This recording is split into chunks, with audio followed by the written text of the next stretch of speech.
Oke, si Syahrin.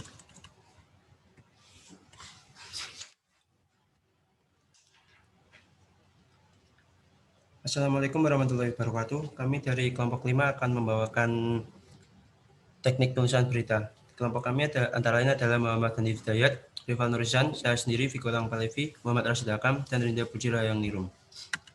Dalam PPT kali ini, kami akan membahas 4 perihal, yaitu pengertian dan sejarah berita, unsur-unsur dan bagian berita, tahap penyusunan berita, dan teknik penulisan berita. Selanjutnya, silakan dilanjutkan oleh rekan saya, Muhammad Rashid Akam.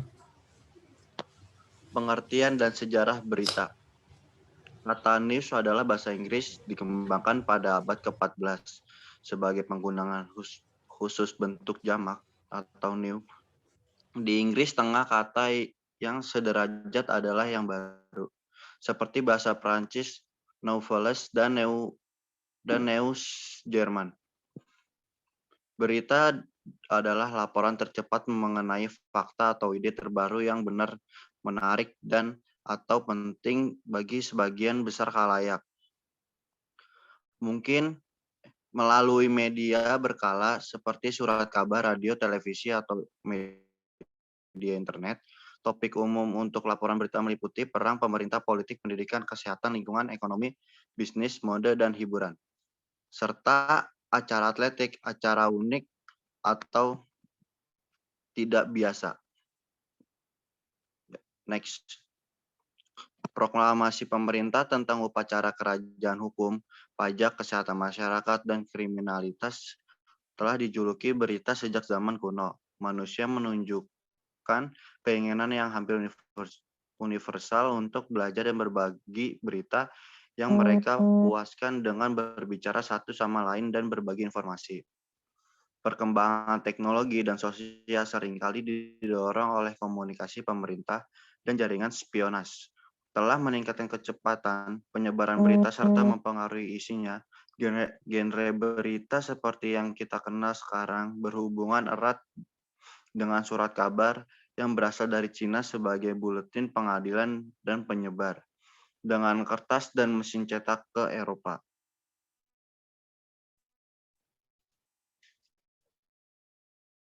Next. Selanjutnya akan dibacakan oleh teman saya.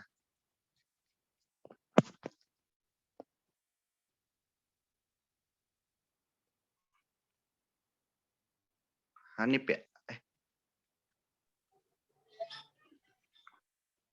Selanjutnya, unsur-unsur dan bagian berita. Yang pertama yaitu what, who, where, when, why, who. Berita yang baik dan benar serta informatif itu mengandung beberapa unsur di dalamnya. Idealnya, suatu berita akan mengandung sebanyak 6 unsur yang biasa disebut dengan 5W plus 1H. Pun penjelasannya, yang pertama, what atau apa. Unsur paling pertama yang terdapat dalam sebuah berita adalah what atau apa.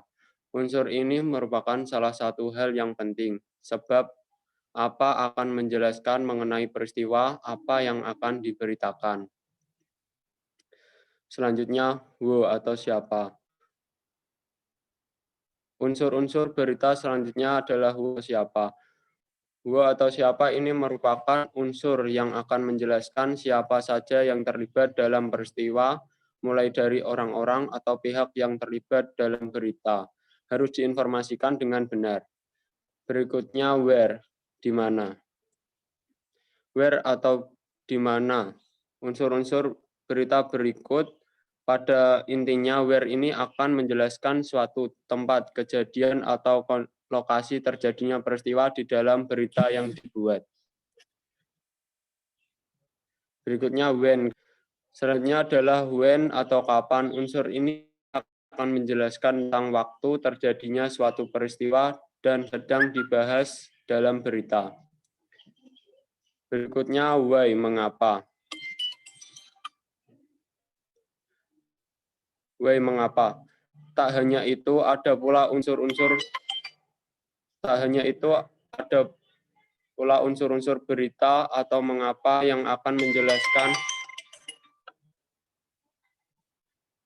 menjelaskan alasan mengapa peristiwa di dalam berita tersebut terjadi.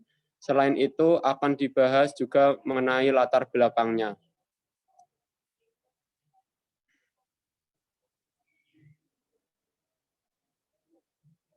Next. Selain unsur-unsur, berita juga mempunyai bagian berita. Yang pertama, headline. Headline merupakan bagian berita yang disebut juga sebagai judul. Umumnya headline dilengkapi dengan anak judul. Fungsinya untuk memudahkan para pembaca supaya dapat segera mengetahui peristiwa apa yang akan disampaikan dan menonjolkan berita tersebut dengan dukungan grafik supaya lebih menarik. Yang kedua ada deadline. Deadline terdiri dari media massa, tempat peristiwa dan juga tanggal terjadinya peristiwa. Fungsinya untuk menunjukkan tempat peristiwa dan inisial dari media massa yang menyampaikan berita. Kemudian ada lead. Lead adalah bagian berita yang dapat menentukan apakah isi dari berita tersebut akan dibaca atau tidak oleh para pembaca. Dikatakan juga sebagai inti suatu berita yang fungsinya untuk menggambarkan seluruh isi berita tapi secara ringkas. Biasanya disebut dengan teks berita dan tulisannya ada di paragraf pertama. Kemudian ada body. Body adalah bagian dari tubuh berita. Isinya peristiwa-peristiwa yang dilaporkan dengan bahasa yang singkat, padat, dan jelas. Body dikatakan sebagai bagian dari perkembangan berita. Kemudian slide selanjutnya. Tahap penyusunan berita. Yang pertama, riset. Riset, dalam tahap riset kita mencari bahan atau topik apa yang kira-kira layak ditulis menjadi berita. Tidak semua informasi dan peristiwa dapat dituangkan dalam teks berita. Informasi atau peristiwa tersebut harus memenuhi beberapa hal dalam nilai berita. Yang kedua, observasi. Setelah menentukan tema melalui riset, kita meninjau bahan yang akan dijadikan berita. Kita bisa melakukan observasi tempat atau narasumber. Pastikan keduanya sesuai dan relevan dengan berita yang akan kita tulis. Observasi berguna untuk memastikan validitas informasi. Next. Lalu tahap 3, menyusun draft pertanyaan. Agar tidak terbata-bata dalam menggali informasi dari narasumber, kita perlu membuat draft pertanyaan. Pastikan pertanyaan memuat unsur 5W 1H. What, where, when, who, why, dan who. Siapkan pertanyaan sedetail mungkin agar tidak ada informasi yang terlewat. Tulis pertanyaan dalam catatan agar tidak lupa. Selanjutnya, wawancara. Kita dapat terjun langsung ke lapangan tempat peristiwa terjadi, lalu melakukan reportase. Kita juga dapat membuat janji terlebih dahulu dengan narasumber untuk melakukan wawancara. Narasumber yang dipilih harus yang berkaitan erat dengan peristiwa atau tema yang kita angkat dalam teks berita. Lanjut. Selanjutnya, transkrip. Transkrip yaitu tulis hasil wawancara. Tidak semua kutipan dari narasumber dimasukkan dalam teks berita.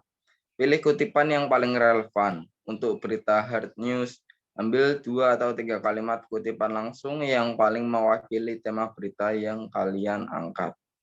Selanjutnya, penulisan berita. Pola penulisannya disebut dengan pola piramida terbalik. Disebut piramida terbalik karena urutan prioritas informasi yang paling penting disampaikan di awal. Sedangkan bagian di bawahnya adalah pelengkap dari informasi tersebut.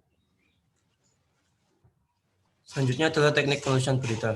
Yang pertama, teknik menulis judul berita atau headline.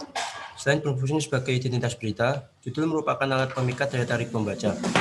Menurut teori jurnalistik, judul mencerminkan pokok berita, sehingga judul dibuat semenarik mungkin. Judul berita yang baik harus memenuhi 8 syarat, yaitu yang pertama provokatif, yang kedua singkat dan padat, yang ketiga relevan, fungsional, formal, representatif, merujuk pada bahasa baku, dan spesifik. Yang kedua adalah teknik menulis teras berita atau lead. Teras berita disebut pula lead adalah bagian berita yang terletak di alinea atau paragraf pertama. Teras berita merupakan bagian dari komposisi atau susunan berita, yakni setelah judul berita, head, dan sebelum badan berita, news body. Unsur-unsur yang harus ada pada teras berita yang sebagai berikut. Yang pertama adalah atraktif, yang kedua introduktif, korelatif, dan kredibilitas. Teras berita umumnya disusun dalam bentuk sebagai berikut. Yang pertama adalah summary lead atau conclusion lead, teras berita yang menyimpulkan dan dipadatkan. Yang kedua, statement lead, teras berita berupa pernyataan. Yang ketiga, quotation lead, teras berita kutipan. Yang keempat, contrast lead, teras berita kontras. Dan yang terakhir, exclamation lead, teras berita yang menjerit. Ketiga, teknik menulis tubuh berita atau body. Tubuh berita merupakan kelanjutan dan pengembangan dari teras berita. Dalam menulis tubuh berita, yang terpenting adalah mempertahankan kesatuan isi berita dan kesatuan gagasan. Kalimat yang digunakan dalam memaparkan materi harus relevan dan lugas. Gaya penulisan berita harus hidup, tetapi tetap berprinsip pada penyampaian berita yang sesuai fakta. Yang keempat adalah teknik menulis kaki berita atau leg. Kaki berita merupakan bagian akhir teks berita yang berisi kalimat penutup berita. Pada kaki berita umumnya dicantumkan nama atau inisial nama penulisnya. Penulis berita lepas biasanya menuliskan namanya dengan lengkap, dan sebaliknya, para penulis tetap biasanya hanya menuliskan inisial namanya. Sekian dari kelompok kami, semoga bermanfaat untuk kalian. Terima kasih. Assalamualaikum warahmatullahi wabarakatuh.